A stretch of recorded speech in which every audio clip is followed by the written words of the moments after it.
Hi, today I want to show you this very cool lock with print sensor. Of course, you don't need to have any keys. You have a USB charging place. It comes with the USB cable. It's actually micro USB cable. Programming is not really that easy, so I figured I'm gonna show you how to do it correctly.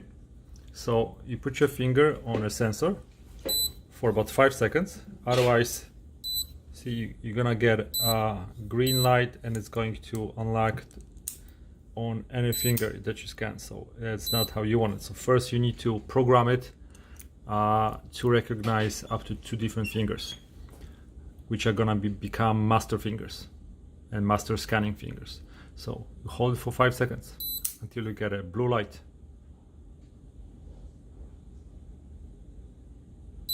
Okay, now green light blinks, and every single time I touch my finger I should get a blue light, scan it with different angles until I get a confirmation that entire finger print. There you go, see, green light. Now my finger has been scanned. Now only this finger will unlock it. Any other finger will get a red light. It's simple as that.